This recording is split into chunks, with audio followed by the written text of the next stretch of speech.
Welcome to the Creative Economy Week podcast. Creative Economy Week is a week-long work festival highlighting the developments of the creative industries in Brunei. If you're watching this on YouTube, hello. Okay, guys, you see cameras around, just wave at them. Hi. Hi, hi, hi. Okay, so today's podcast is sponsored by Progressive Media. Today, we'll be talking about ArtistActivist, and we have a full female panel. Woo! Hey, girls. Okay, let's start with introductions, shall we? So we can go from here. Sure. And then just introduce yourself, your designation, and we'll go from there. All right. So I'm Jazie Zaini. You can call me Jazie. I'm the co-founder of Play Naturally, and we'll talk about that more later. Yeah. Hi, Jazie. Hello, Yuri. By the way, I'm Yuri. I am your moderator for today. Thank you for joining us, everyone. Okay, Jazie, from there. Okay. Hi, I'm Shinny. I run the collective art events. I guess we can talk more. Do we just all explain what we do later, or do we explain it now? I think we can get into it. I think I've readied some questions to get into it a little. But hi, Shinny. Thank you for joining us. Hi, I'm Lisa, and I'm the founder of Kaleidoscope Studio. Hi, I'm Nadiah. I'm the founder of Open Hearts. Hi, guys. Hi, Lisa. Hi, Nadiah. Thank you for joining us, ladies. Okay. Let's start with ArtistActivist. Specifically for this session, I'm just gonna, so I Googled this to find out what the exact meaning of ArtistActivist is. And for the purpose of this session, I'm just going to read it out. Okay, so artist activism is a dynamic practice combining the creative power of the arts to move us emotionally with the strategic planning of activism necessary to bring about social change. Simply put, the goal of activism is action to create an effect, and art, on the other hand, tends to not have such a clear target. We'll get into this later because I think that's a good start as well, and what you guys think artist activism actually stands for. Okay. And then I'd like to just clarify that there are two ways to look into this.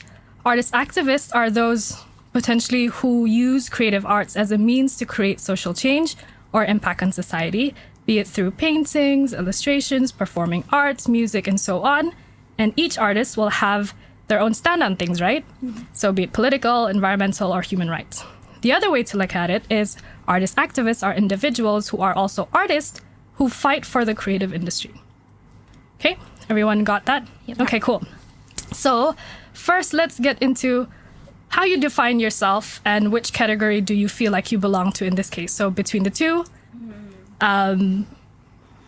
since we're starting the first question, maybe you guys can just state your name, say, hey, this is me talking, and this is what I feel about an artist activist. Starting from me again? Sure, it's up to you. Okay. Whoever feels like talking first. Go on. Just maintain the order. I mean, I think we can speak not over each other, but sort of if you have anything to say, you can just wait for the person to finish and just jump in whenever you want to. I think that'd be cool. Okay, in this case, I'll just start first then. Cool. So for the first question, between the two definitions of artist activist, right? This is Jazie, by the way. Oh, this is Jazie. Yeah. Jazie. Between the two, I feel like for me, what I associate most with is being the artist activist that wants to use performing arts specifically with Play Naturally. That's what we do. We use performing arts to create a social change or impact on others, specifically in environmental awareness, environmental issues, culture, and nature. So, yeah. Yes, I love what you're doing. Wait, so let me get into that a little more. So with Play Naturally, you stand for, what is it you stand for?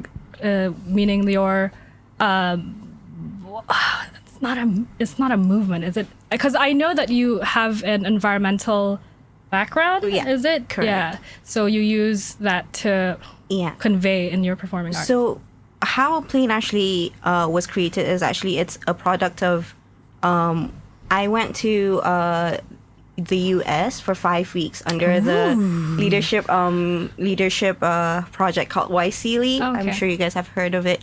No, I'm sorry. I've never heard of it. You've never heard of it? YSEALI Can is you short for explain? Young Southeast Asia Leadership Initiative. So I went there under the theme of environmental and natural resource management. I met Sylvia there, my co-founder, and over there we had one of the programs that we went to was in Hawaii. We were in a court, and it was someone had a monologue to talk about the history of that court.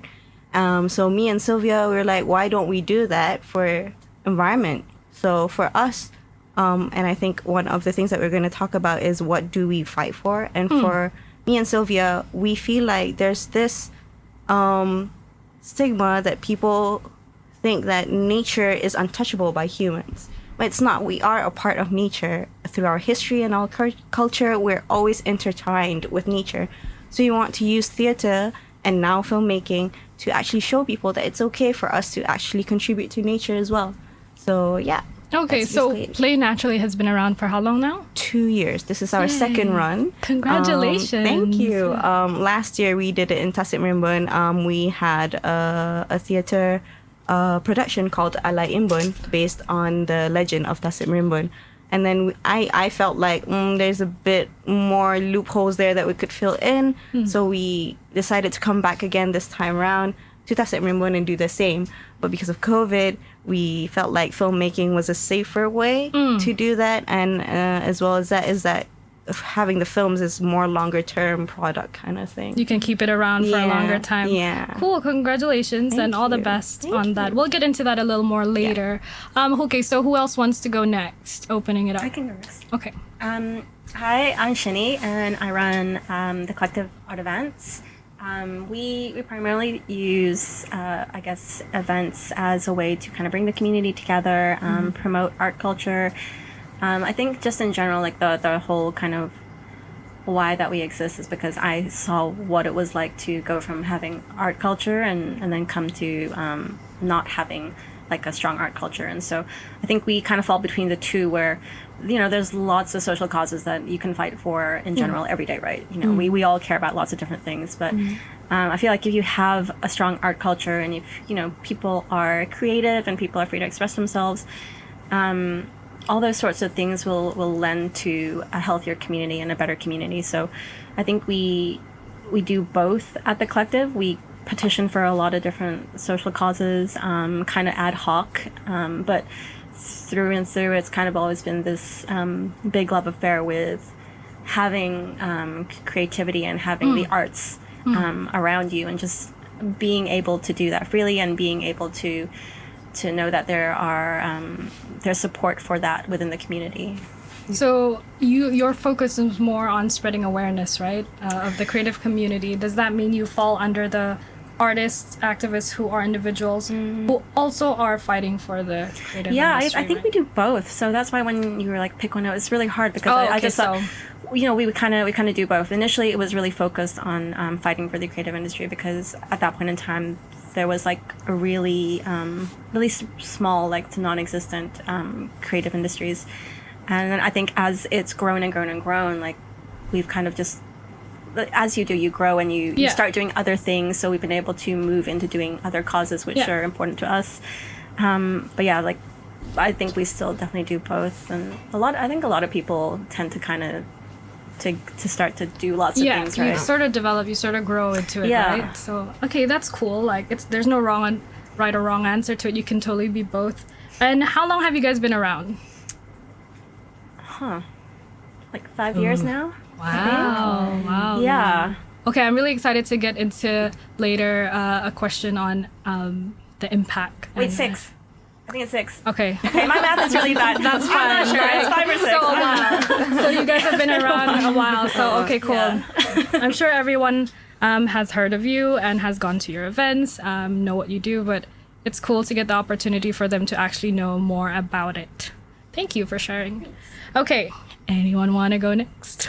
I'll just go next. Yeah. So this is Lisa from Kaleidoscope Studio, and like Shinny, I think we do both. when I first started Kaleidoscope, it was mostly to shine a spotlight on the creative talents that Brunei has and open up opportunities for them.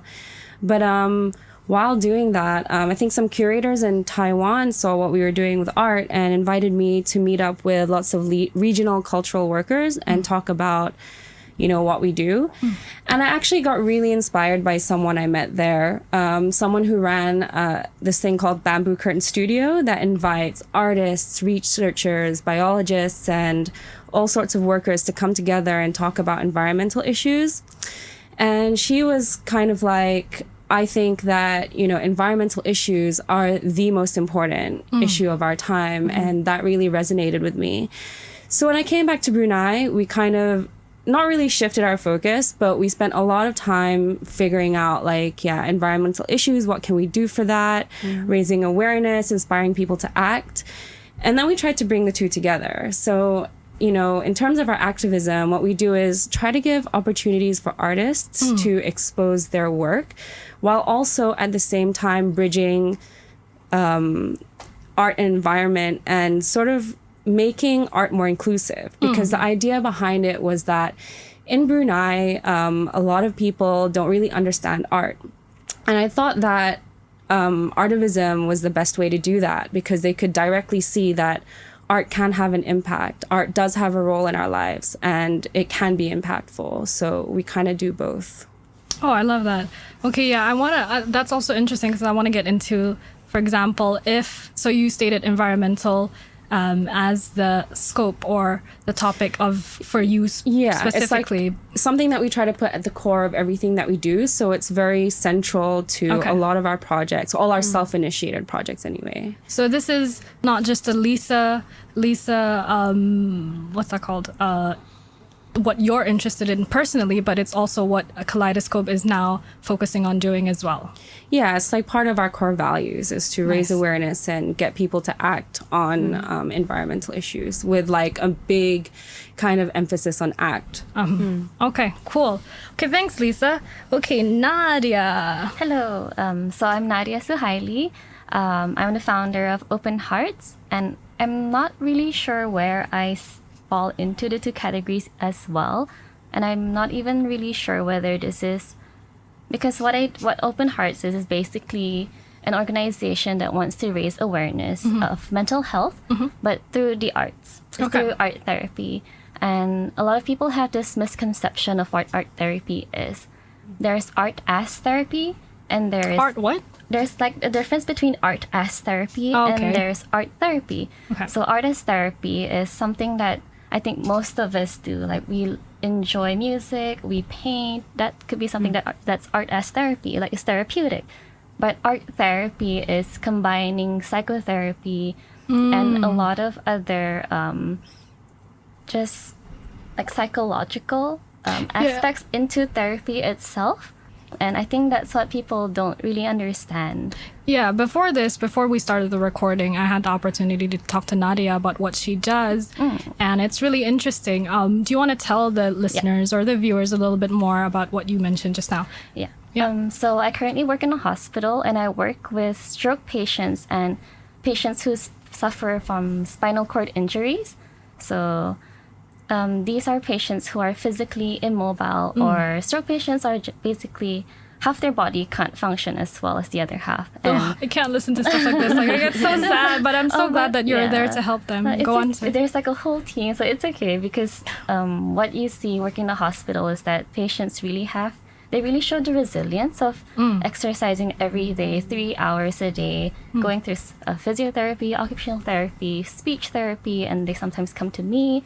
And what I do with them is art through, it's kind of like combining physiotherapy and art. So we want to use art as a way to improve their function, like upper limb functions, because when we paint, we use our hands. And for stroke patients, they can't even hold a paintbrush. They can't lift their arms up. They can't bend their hand. They can't open the door. So by painting or by molding clay, you're kind of teaching them. You do that too, molding clay? That's fun. That's fun. You got to pay a lot of money to do that for like a class, but cool. Yeah. And they also crochet. Oh, cool. Yeah, because it's like fine motor. It's very sensory and it's really good for them. And a lot of patients are they can't communicate well. They suffer from apraxia, aphasia. So they basically, they can't communicate well, or they just don't really understand. And sometimes they're cognitively impaired, or they have behavioral issues, and they convey a lot of messages or their thoughts onto painting. Oh, that's so sweet. Yeah, That's it's really really- sweet. Yeah. Okay, girl, since you mentioned you didn't know where you stand with the two, I'm just going to say that you stand for both, and we can all agree to that, because at the end of the day, I feel like artist activists just basically means that you're here to stand up for something that you really care about. You're doing it through various different ways. And art just happens to be your industry or the community you're pointing at too. So well done to everyone, and let's keep on doing it, guys. Okay, let me move to the next question. Okay, you guys have basically shared a few things about what you care about. The next question is actually, what are the issues you care about? What is close to your heart that you feel the need to fight for it day in and day out? You are not limited to any local context. I think some of you have talked a bit about the background of how you came to do what you're doing now. But just to be clear, and for our listeners and our viewers, maybe you guys can also share about how you started, or what you really love and what you're passionate about. Does that make sense? Yeah. Yep. Yeah. Take your time to have a think, and whoever wants to go first. Should we do it like a classroom? Put your hands up. Teacher Yuri. Again, there's no right or wrong answer, so anyone wants to talk about... Well, I feel like you guys covered it though, right? A little bit, yeah, because I don't know, it's hard to pick.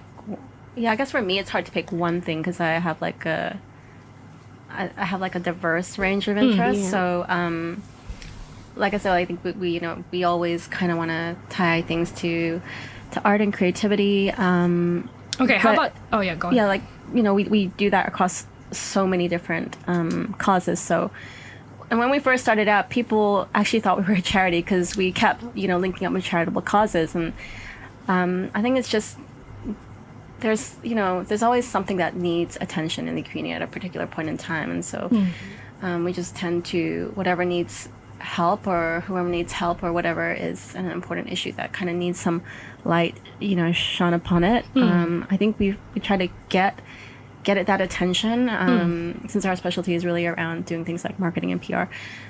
We focus our attention on that and try to get it that awareness, and get people to get involved in it. And then once that happens, that ripple effect just creates movement outwards and creates action outwards. And so yeah, I don't know. I don't think I focused on... There's so many things. Okay, let me do it like this then. Because you guys do a lot of different things.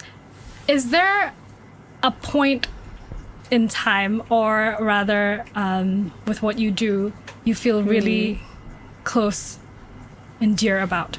Does that make sense? Like, is there something that just happened recently or way back when that you can't wait to tell people? Yeah, so at least we can... It's funny. There's one or two causes that are really close to my heart that actually we don't do work around, because it's been so controversial to try to get it started. Ooh, controversial. Here. Let's do that. Yeah. What is it? Watch this be the year. Yeah, so domestic violence is something that's very close to my heart, because it's something that I personally experienced. So for me, like, I've personally talked to people in Brunei, and it's like a thing that happens very frequently, and almost everybody knows someone that has experienced that.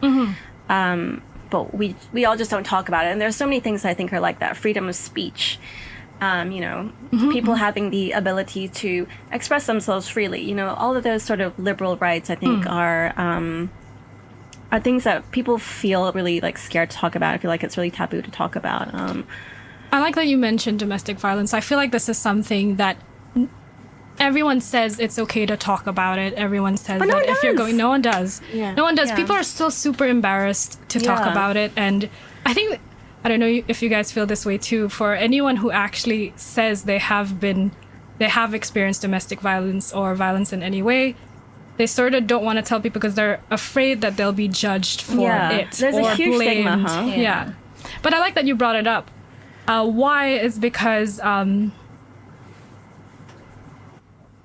I'd like to jump in. Yes, please, so please. actually, I think that recently that topic has really opened up. I think I've seen a few plays where they talk about this issue, and I think there's even one coming up at the end of the month. I'm not sure what it's called, but one of my friends is in it, so looking forward to that.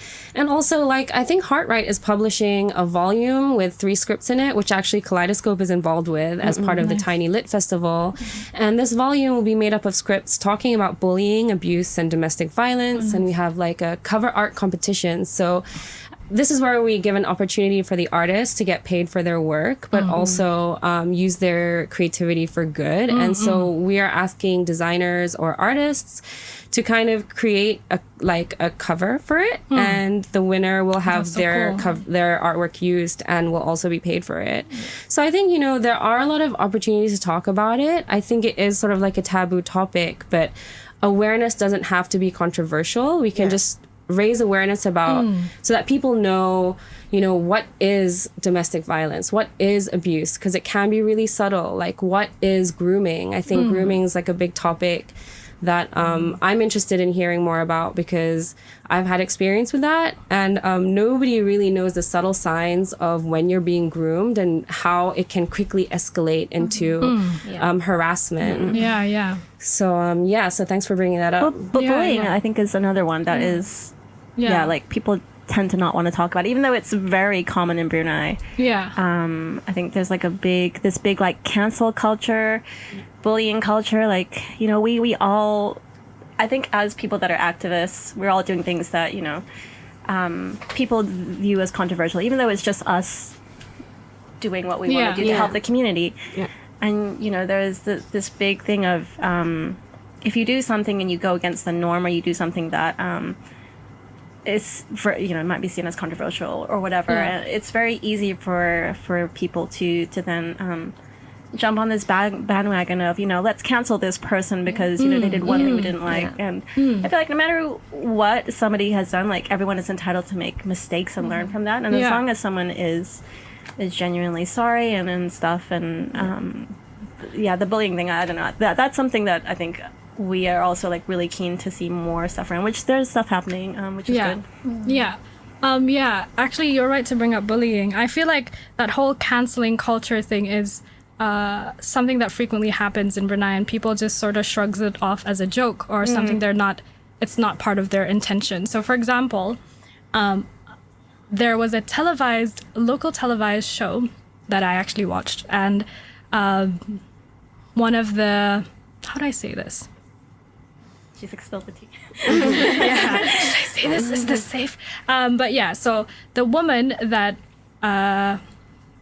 is supposed to not criticize, but give advice to a person, actually blatantly called her, basically said negative things about her appearance on a televised show. And this has happened a lot. And I think everyone has seen that or experienced that.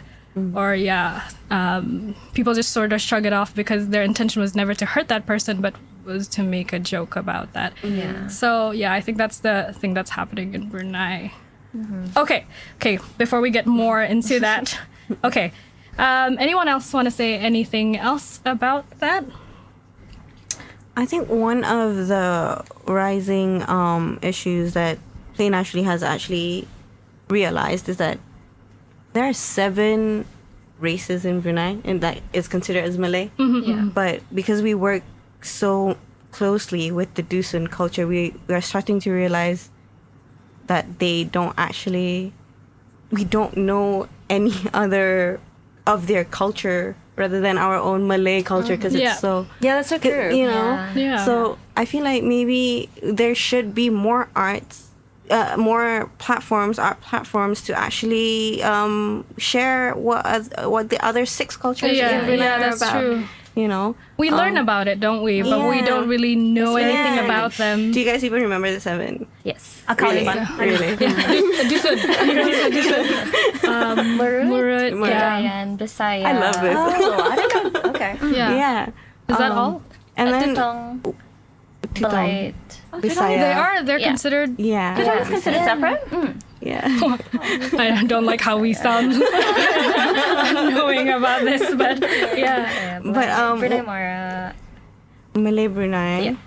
Okay. Do you have 7 already? No, Nadia? I'm missing one. I'm missing one. Murad already? Already. Bisaya. Already. I didn't know districts counted Kedayan. as Yeah, I didn't know that too, actually. I thought I did. But okay, so since you brought that up, is that Yeah. something Play Naturally would want to look into? I mean, that sounds great. Do it. Yeah, because from Alaiman last year and more so this year, the participants actually shone a light more on the Dusun culture rather than nature, because it's just automatic. Dusun and nature are just intertwined. They plant stuff, and their history with Tasik Merimbun is just so closely knit in their history and legend. So and we also realized, like, last year we didn't know the person that we were communicating with was actually a Dusun until the end of the program, and then we were just wondering, why didn't she tell us? Yeah. You know, is there some kind of stigma towards being a Dusun? You know how some people... Do you feel like that's what I they think felt? there was. I think back in our parents' generation, Yeah. I think there was a big stigma about being anyone else. And other they than were Malay. Malay, yeah. Oh, okay.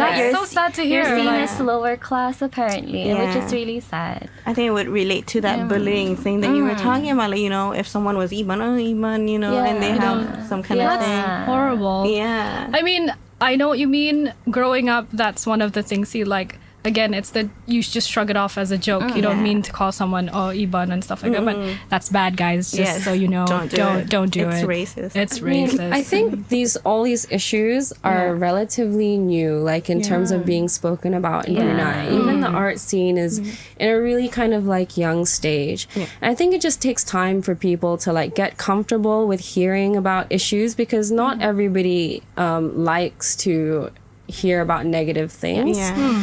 And also because they don't know what to do about it. So it's important to talk about what the problem is, and then what people can do to kind of move forward and progress. Yeah. So I think like it's hard to, I mean, like personally, I think we have to look at where we are in terms of a society that really talks about the issues. And we're not there yet. We can't even compare it to other countries. So we have to be patient with everybody and with each other That's true. when we discuss these topics as well. Like when we want to talk about controversy, a lot of older people, I guess, are just so like that was their way of life back then, and it can be really uncomfortable to kind of confront like I did like bad things in my time when I was a youth, and they don't necessarily want to admit that. And that goes to cancel culture as well. Yeah. Like a lot of people don't really know the impact of what they say. Yeah. And then everybody kind of is like really against them for being bad, for being racist, but that's not really the way to bridge the gap. Yeah. So, that's all I really wanted to say on that. I just think it's, you know, we're so new at a lot of things, Yeah. and people are so impatient, and lots of information is coming Yeah. in, and it's hard to sift through that. Yeah. Well, there's I think something that doesn't get touched on a lot is that there is like positive activism, and then there's forms of activism which are actually harmful. So you know, you can maybe your intention is to raise awareness for a cause, but the way that you do it actually, you know, like you said, it's not the best way to bridge that gap, and it actually sets things back a bit. And it, you know, there are like more constructive and more peaceful ways to do things.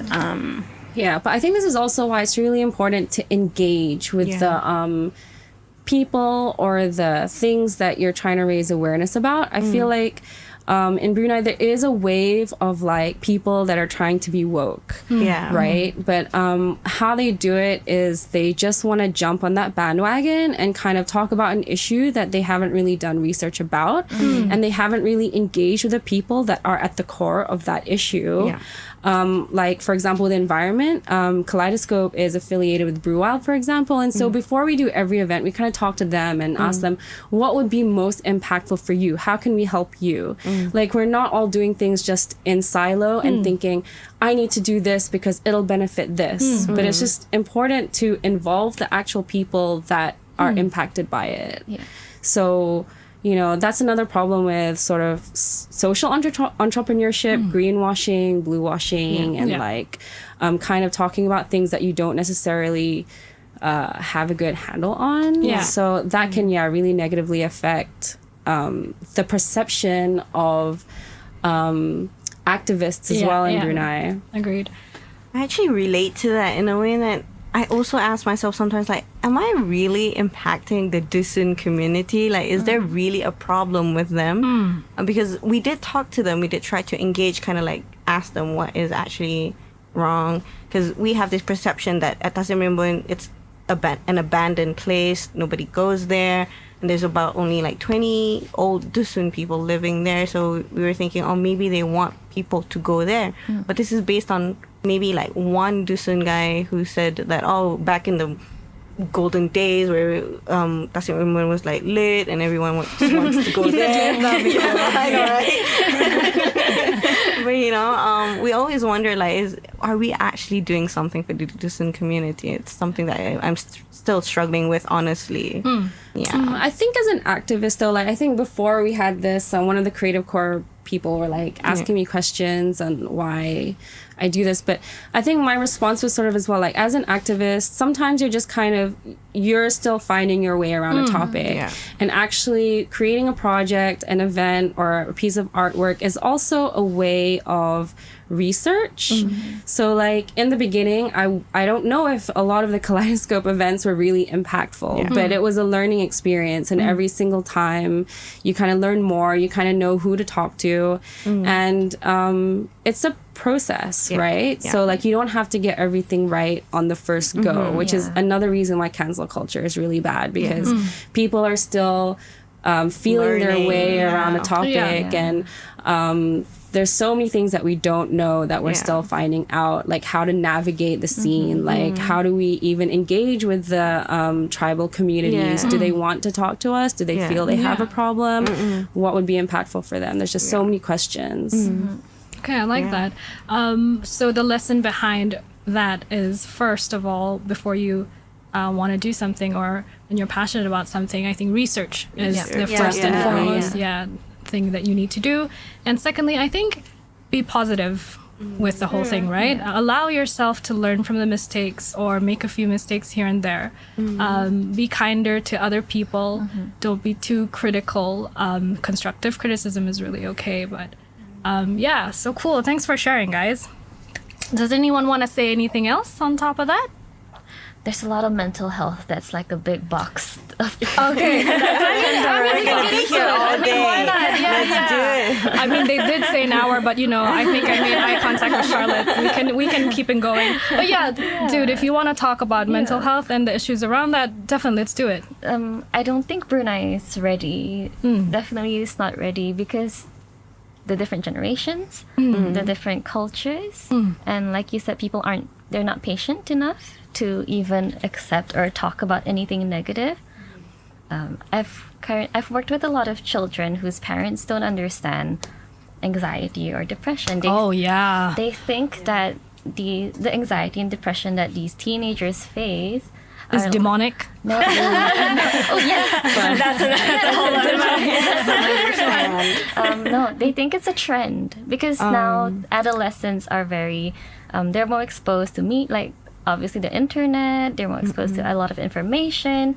So a lot of people don't think that anxiety and depression is real. They think it's a trend or a way to seek attention, and that it's just a phase. How do you identify if someone, okay, that's a hard question, but how do you identify whether or not it is trend or real in... It's difficult because there are different like varieties of anxieties. Like different stages and different...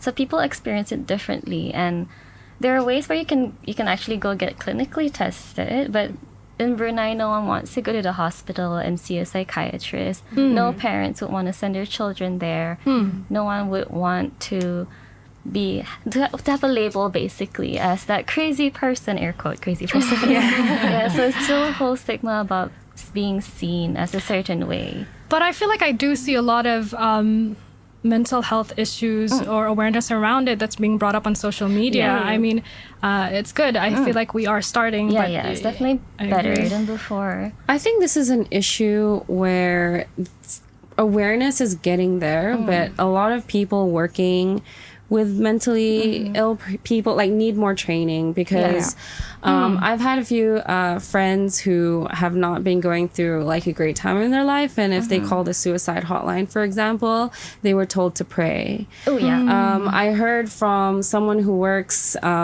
I probably won't say somewhere like in a kind of government facility, and he was saying that social workers are sending like people who have been pregnant out of wedlock and trying to give them over to like the psychology department saying they're mentally ill.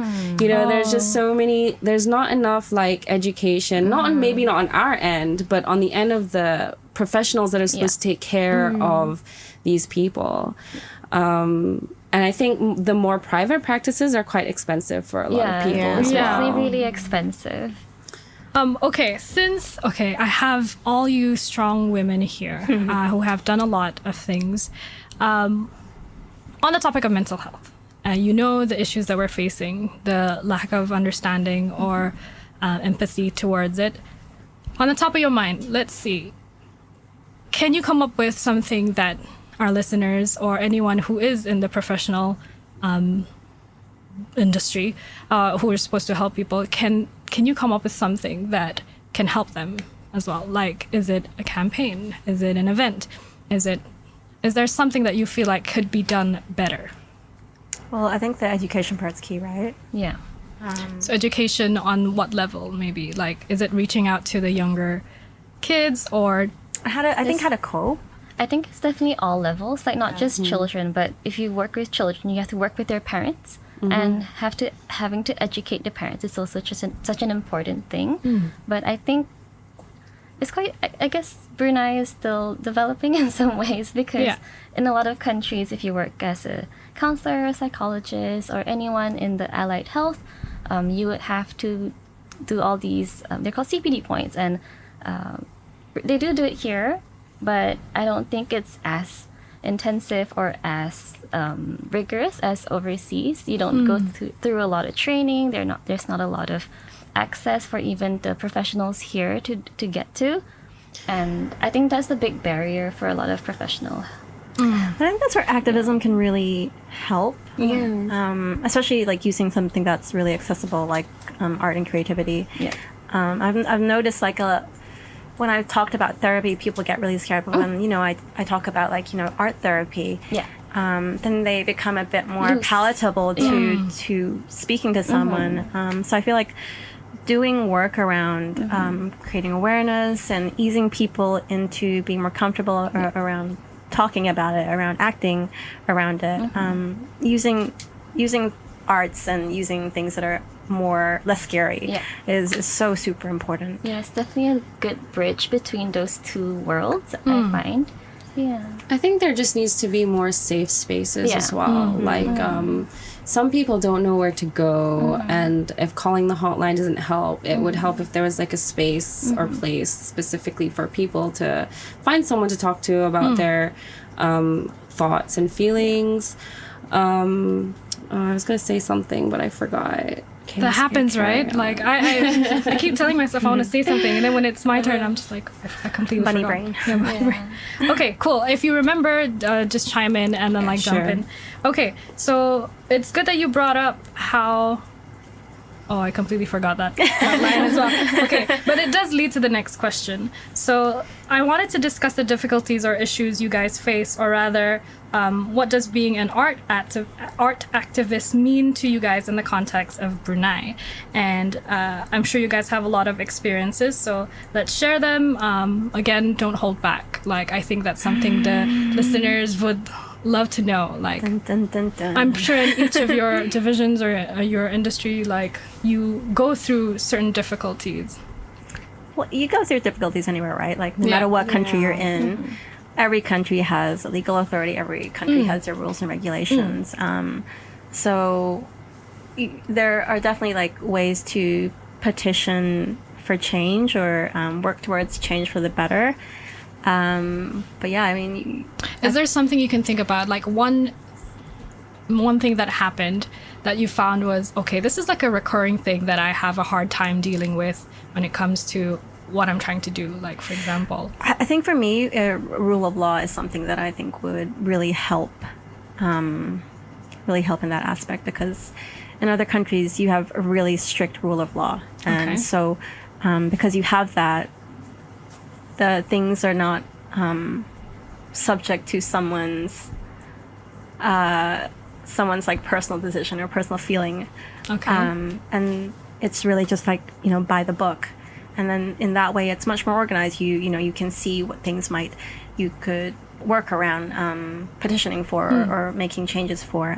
But I think when things are very vague and very subjective, like it's it's just difficult. To be honest, I think that the rules here are quite clear. I think it's just that a lot of people don't really know how to navigate it. So I think I've had really crazy experiences with that. Like really, and I've heard other people have had it too, where it's just you go in with like the black and white document, and then suddenly you're being told that that's not applicable. But also, why does it take so long? Okay, guys. That's like our gripe. I like how vague. Why? okay, so like I've done like a lot of events, and I think that I've never really had any issues with some of them, and some of them do take long. But then like I think if we can imagine like a lot of events going in for proposals, like I mean, I do have friends in Singapore or other countries, and they just say it's a similar process. It's the same everywhere, to be honest. And I think there is just that expectation. Like, I mean, if you've ever tried to do an event or a project really last minute, like a 3-week deadline isn't enough to really put on like a proper event anyway. So it's upon us as like organizers to get organized and kind of think ahead about what we want to do. Oh no, I'm talking like. And like that's just like that's just for the long. Okay, a year is too long. Okay, that one I don't know. But no, girl, okay, that one. Letters That one. all the time. A year is too long. That's crazy. But why though? But it's so funny because like I've gone through like so many different processes when it comes to events, and then I don't obviously agree with like maybe all the rules that are there, but you've managed to navigate. I've managed to navigate it, yeah. and so when I get hired to do events, and people are always so scared, like, can I do this? Can I not do that? And part of my service is telling them like, I know exactly what they want to hear. I know exactly what to do, and this is how you navigate it. And if you follow everything, it's actually fine. There are a few weird things, like with art, there is a kind of perception aspect to it. You do sometimes have to kind of like explain things in a way There's that like a is censorship process, right? Yeah, you do have to explain things in a kind of like way that is palatable to the censorship board. And like sometimes you can't be completely direct, but that's where you have to know what jives and what doesn't in a way, and kind of do. I mean, that's also another issue, though, the fact that we have to self-censor. But I think that's just the way it is. There's a lot of politicking, I find. Is there a lot of what? Politicking. Politicking. Oh, politics. politicking. Politics. Politics? Political things. I just made up a word. Politicking. Yeah. Which actually brings us to the next question, which is, does being in Brunei really limit your creativity, or does limitations pave more way for you to be creative and innovative? So, for example, in the different ways you have to stand your ground in Brunei, does it actually create more difficulties, or does it actually make you, so with what Lisa said just now, right? Yeah, we all know as event organizers all around Brunei, you know that there is this issue of like certain things are bad. I don't know whether to say this, but yeah, you know that it can get difficult. And for Lisa, she said that, okay, if you know that you're going to do it, just do it ahead of time, right? Yeah. But then Jazie, you also mentioned there was a 1-year wait to that. So does that mean that being where we are limits us, or it does actually make you more creative, or pushes you to find more creative solutions behind it? I mean, based on your experience. I think it pushes you, actually. So when I first came back, I think I was the opposite, on the opposite goalpost, and I thought it was really limiting. But I think in hindsight, had it been easy, you know, I wouldn't have had to do different things or thought of different things. And so I think, you know, actually, like, you know, sometimes those boundaries can give you an opportunity to be more creative.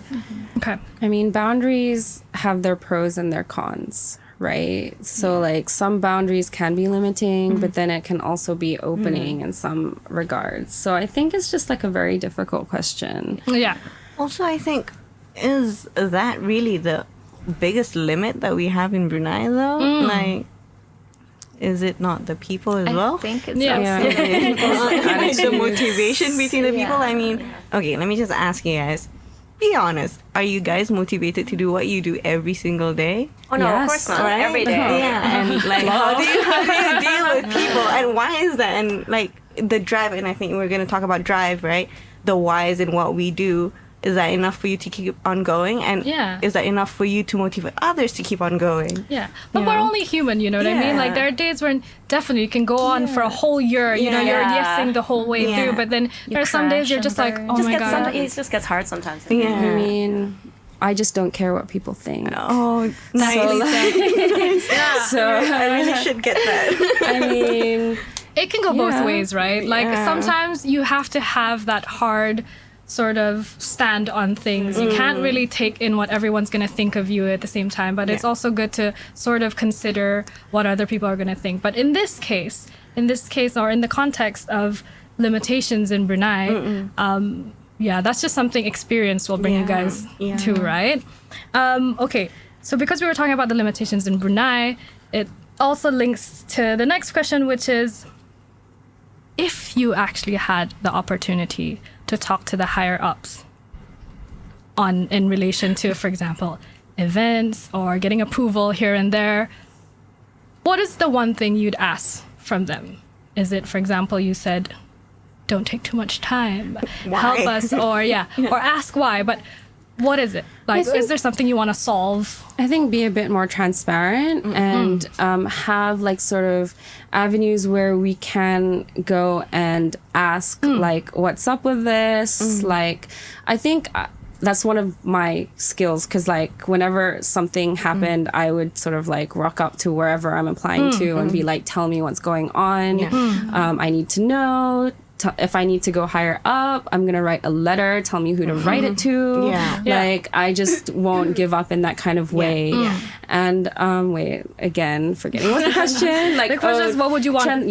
Transparency. And also, like, maybe have some forums, like, let's discuss this. Let's, if we have to accept all the rules and regulations, then we should also be able to have a say and give back our constructive criticism, not just criticism, constructive criticism on how we can potentially make the process better. There's a lot of things that we don't know. I think there's been a lot of times where I've kind of like rocked up to some government department in a rage and I'll be like super angry. And when I talk to someone and they just explain to me like what's happening, I'm like, oh, damn, that kind of makes sense. The more that I went through the process and the more people that I spoke to in the government, actually, like, it made me, you know, not do like a whole 180, but it did make me see that there's a lot of things, like we're seeing things from different perspectives, right?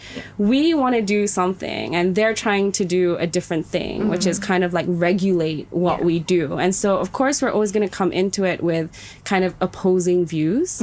And so it's important for both sides to understand each other, I think. So I think it's just trying to reach that understanding is what I would want to see. So I think what you mean is accessibility. Is what a lot of and people will need. transparency. Transparency, accessibility. Clear process. I think you guys have gone through this as well, is where you call one of the government agencies and you ask them, and the person that answers doesn't actually know the answer to it, and you get passed on and passed on and passed on, and next thing you know, 2 weeks has gone by and you can't meet the deadline of sending in your proposal or for something like that. So I think, for those of you who are listening, being accessible to the public is something that we actually would really appreciate. I think I've seen a lot of work around this, though, at the Ministry of Culture, Youth and Sports, That's which great. is really interesting and I think exciting to see, is that they've been doing forums, you know. It's nice to really have someone who's at the top, like a minister who is so on the ground. So when he comes to events, he talks to people directly. Like everyone. Yeah. It's really like remarkable to see. And when I talk to people in other countries about it, they're genuinely shocked that someone who's a minister level would talk to people that are Take his on time. the grind. He takes his time.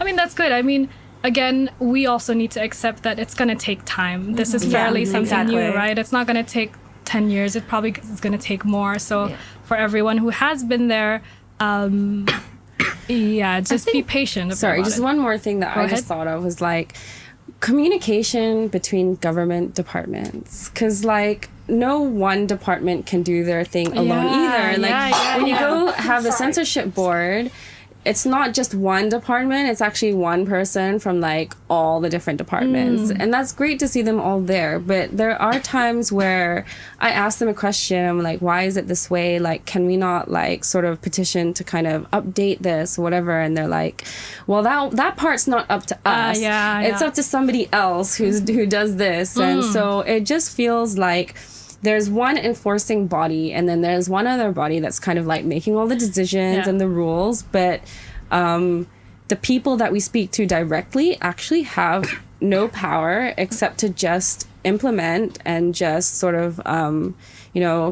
regulate everything. And so I think it's really hard when the people that we're talking to don't really have direct access to the other body, or the other body can't be on the ground to see what we're going through either. It just is very like disembodied, I think. Which I love, because now that leads to the next question again. I love that everything. Yeah, you guys are just linking it to everything. Okay, so the next question is about art associations. Please correct me if there's another term for it. But like a group of people who represent the art community. I wanted to talk about whether it is necessary, because we have talked about all the difficulties in bridging that connection with the authorities and whatnot. So. Do we have one in Brunei, guys? Do you mean like in an official sense, like a statutory body?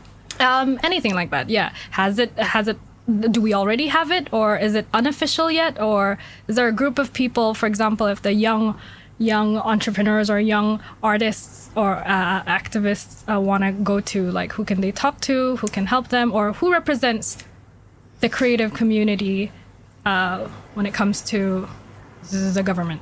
I'm not sure for community work, actually, I'm sure there must be a statutory body for community work. For the creative industries, I know that there isn't a specific statutory body. Like, we were actually, we've actually, like, talked to several people, Lisa being one of them, in the industry to try to form this statutory body so that we can, I guess, work together to make the industry better, because sometimes you can't like just wait for other people to do things, and it's up to us as, I guess, youth or semi-youth to take that step and create that. Sorry if I may. I think it is important because again, speaking to a lot of people and trying to find out the government perspective is like, they're a big body that can't really just move on every little thing, and so for them to take notice and for them to take us seriously, it means that we all have to come together as one and say that this is something that we care about and what a lot of people care about. Because if you can imagine, like, one person comes to you and says this needs to be changed, you're gonna be like, that's just one person, like why should I just do all this work for just like one person that thinks that? But if we have like a whole group of us that agree on certain things and are kind of passionate and pushing that forward, then I feel like they kind of have to take notice. This is why the like entrepreneur society and things like that are a bit more successful, because they do have kind of like very specific groups, and they kind of do initiatives as one in a way, but also the other aspect to that is the business thing. So the only way creativity will get noticed, I think, is if we can really make a case for like monetary kind of reasons, but also mass reasons. So, but I think with the creative industry, it's really hard to get people together, and everybody is just so into their own world of doing their one own thing. Yeah, yeah. And I think another reason why it is important to have a council is because you can't make the industry progress unless there's like actual critical discourse and somebody like championing the cause in a way. If there's no critical discourse, then I'm sorry. it's okay. I don't know what's happening. Tea, do you want that? No, it's okay. Actually, tea might make that worse. Okay, I'm good now. But yeah, like I think, you know, sometimes a council works to kind of create like a standard of quality. It functions to kind of champion the cause and be that bridge between like everyday artists and the government. And I think it's important for that role to be made. Okay. So we've stated that it is an important thing to have. It is a necessary thing to have. It would definitely Yeah, for help the whole sure. community. But how would we do that? Okay, I want to get more into this, but we only have about 5 minutes. 5 minutes. But I have like oh no! And my coughing. Just, Oh no! Do you need water? Okay. Yes, I'm okay. Sometimes you just Okay. gotta tickle. You gotta cough. Yeah, Yeah. it's cold. Okay, but I have like 2 more interesting questions that I want to push. So I'm making eye contact with Charlotte to sort of to allow us to do that. Okay, because we were talking about the necessity of having that council or association. How would you go about doing that? And I want to bring up the fact that, like everywhere else, the idea of cliques are around. It's something you can't really avoid, right? So does this hinder the whole process of starting an association or a council? Is there, does it hinder the real progress and inclusivity in the industry? Depends on the. I guess I think it depends on the ethics around the situation. Okay. So, you know, everybody has their own circle of friends. It's not like everyone is friends with every single person Yeah, in the world, yeah. right? But I think when you have like groups of people that actively like not like hurt, but you know, just like create division Yeah. or yeah. you know, like create politics or just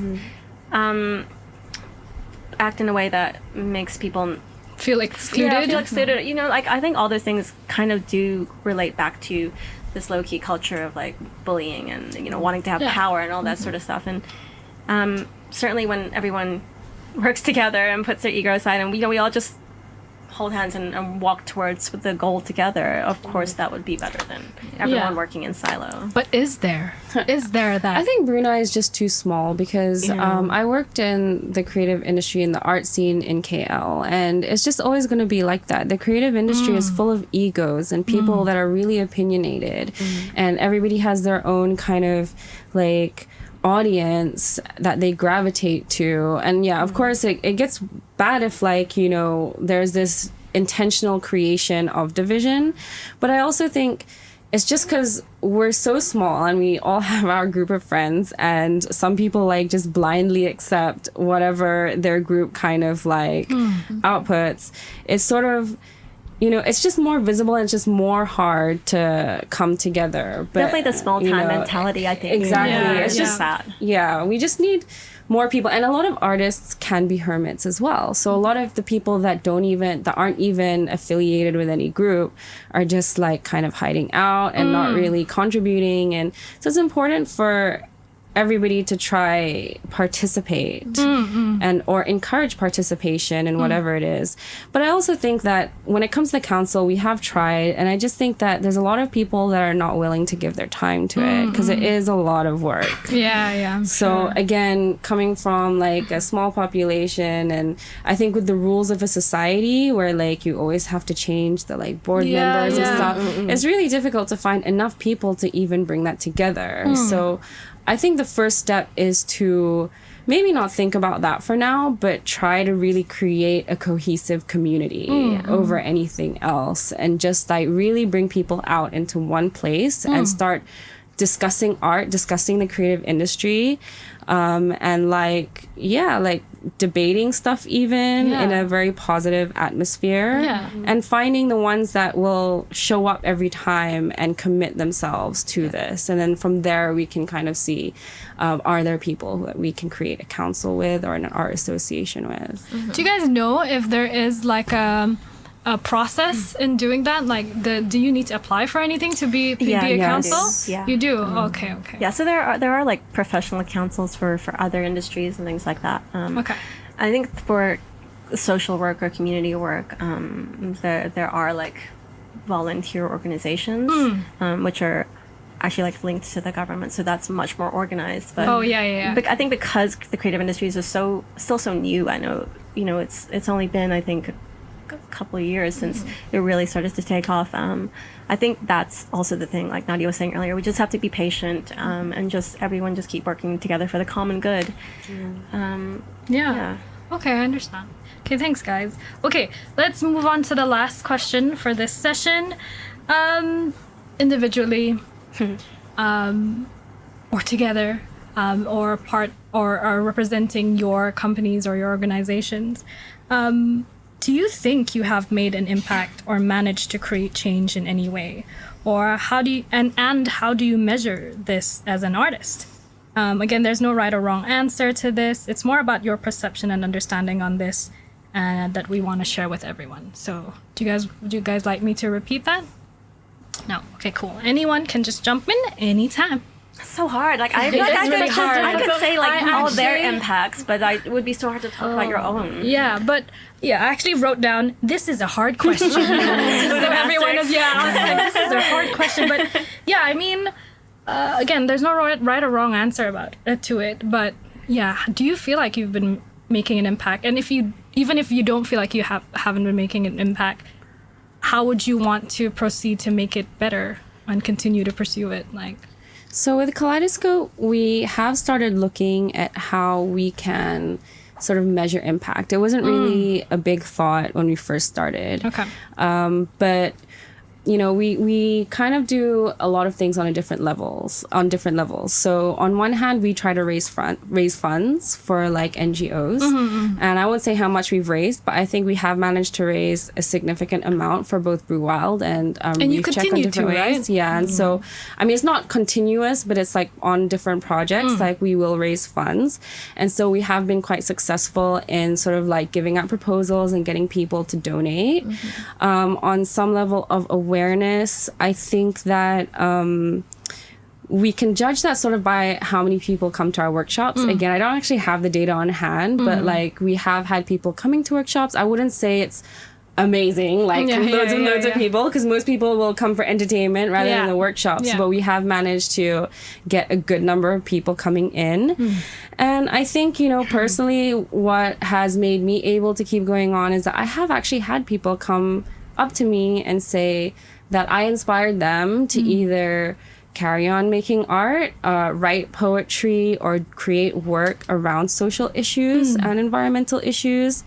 And even though that's just a handful, like I think that's a really good indication of the impact that we've managed to make. That's You've great. Inspired me. Oh, thank you. I remember I was in sixth form. Okay. And then I think that was when Kaleidoscope first opened. And I was like, oh, cool. Like, Brunei's first art gallery other than the museum. So I was like, okay, I'm going to keep pursuing art. That's cool. That's nice to hear. Yeah, I think you guys were one of the first to actually have that scene around. Because I remember I wasn't around and I was dying to come back to Brunei just to attend these things. But there have been a few people that have been studying like in Canada, America, UK, Australia, and they're like, I've heard of this Kaleidoscope thing, and like, I've always wanted to go to your event, and that was really cool too. So I think people have said that in a way, like it's sort of shown people that they can do what we do as well. Like when we started our gigs, like we were happy to see like a lot of other musicians do their own events. Like we never really felt like this is our event, nobody else can do it, like we were so happy to see that other people were kind of following the footsteps and doing their own things, so that we have variety and like diversity within the like scene. Yeah, that's cool. I think with Blaine, actually, it was a struggle for us. Oh, when I saw the question and you said this is a hard question, it's like, thank God I talked to Sylvia about this time and time again, because we were struggling with it, because our impact for us at the time was intangible. Because how do you measure people the amount of people coming to Tasik Merimbun, sure, that's tangible, but we don't have the data. And that's after the theater production. So during the theater production, 150 people came to Tasik Merimbun, plus our participants, plus our core team and everyone. And then I was, after playing actually, the first run, I went to this forum at PMO, and Jihan was one of our participants. Jihan was the one who invited me to go with him. So I was like, yeah, okay. And then during the forum, Jihan stood up and talked about carbon offsetting or something like that. And I wondered, why is Jihan here? How is he here? And then after that, I asked Jihan, are you here because you joined Play Naturally? He was like, yeah, like I did that. No, that's sweet. Like we did that. So for us now, we feel like our impact is in the people. And even when Akila called me prior to the podcast to talk about Play Naturally, and I mentioned about the Jihan story, Akila was like, actually, you did that for me too. I'm more environmentally aware now. Because for us, one of the impacts that we wanted to do is to break small habits of people that would destroy nature, for lack of better words. Just for them being more environmentally aware, more thinking positively towards nature, because nature is therapeutic, just like art, and we just hope to feel the same way this time for the second round. So yeah. Oh, that's so cool. It's nice to hear that, you've touched people, and at the end of the day, it's not what you're trying to do, but then it is something that you hope would happen, and you aim to do that.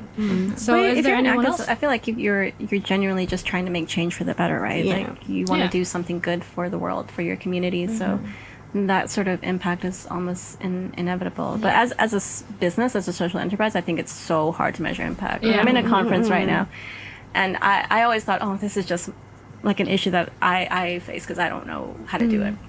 Or I don't have the tools. But, they were all saying, oh, it's really hard to measure impact. And I realized, like, it's, because you're doing things that are, like Jazie said, often intangible. When you create a movement, you can't always measure so easily or so straightforwardly, like, what your impact is. So because you're changing mindset, right? But how do you measure a mindset? I think it's about just trying to reach as many people as possible, and like it's hard to put a number on it because you can sort of give a message to someone, and then whether they take it on is a different thing. I think one of the biggest impacts that I just remembered actually with Kaleidoscope is that all our interns that come in, we have actual discussions about sexual harassment, like what it is and what it entails and how to deal with it. We make sure that they work on environmental issues. We actually make them exercise and learn a little bit about nutrition and health. And we are starting to implement some mental health exercises as well. So really like for all the students that are coming in, actually we're going to be launching a proper internship program where they actually have like activities and outward bound stuff as well that incorporates all of those things, because that's where we see that's where we can get the most impact. And I mean, that's just how we're doing it now. I think, that's cool in that we don't actually have much time, but thank you all for sharing. But then I just want to close it off with how, I guess, like you guys said, measuring impact would be something that is difficult. However, the fact that you have heard from a few people personally how you have impacted them, that's definitely one thing. But also the second thing, Lisa, you mentioned that seeing other people doing it as well, and starting that thing, it kind of makes you feel like, okay, you know what? That's a good start. That's enough for me. Like, as long as people know that it's there and they're doing it too, that's considered as, impact. But I think impact you can't see right away. So like me and Shinny have been around for 5 years. We know what it was like 5 years ago. There was literally nothing, and now the scene is. But look at it now. Ideal and perfect, but it's growing, which is amazing. We've come like a really long way, and I think only now can we really see the impacts of what we did 5 years ago. So to ask really young up and coming kind of like activists, like, can you see your impact? It's like they won't be able to see it until like a few years from now. I can't see anything. That's fine. I mean, guys, at the end of the day, patience. You just directly impact people daily in their lives. It's like I can't see it though, and like it's but you're just being but you said humble. Maybe you spoke about like how you can see their motor functions improve and things like that. So for every person that you work with, I think that's already like a direct thing. Yeah. Look at that directly. I mean, I guess in that sense, but I think like in the form of mental health, or like this how society views mental health, that's a really different. We'll talk again in 5 years. I wish we can keep this going, guys, because I feel like we've had a lot of fun talks and good conversation going. However, we are out of time. I would like to just thank you, ladies, for joining us today. I can't wait to hear the podcast when it comes out. That will be on the... Do I need to say this? I don't need to. Oh, okay. So, thank you, ladies, once again. And also to all our viewers and our listeners, thank you for tuning in to this episode of the Creative Economy Week podcast. If you missed out on the other episodes, check them out on the CEW YouTube, that's CEW YouTube channel for the full video, or Progressive Media for the audio experience. Don't forget to follow CEW on @Creative Economy Week on Instagram, or what'snew.online/CEW for new content on the daily. So thank you to our speakers.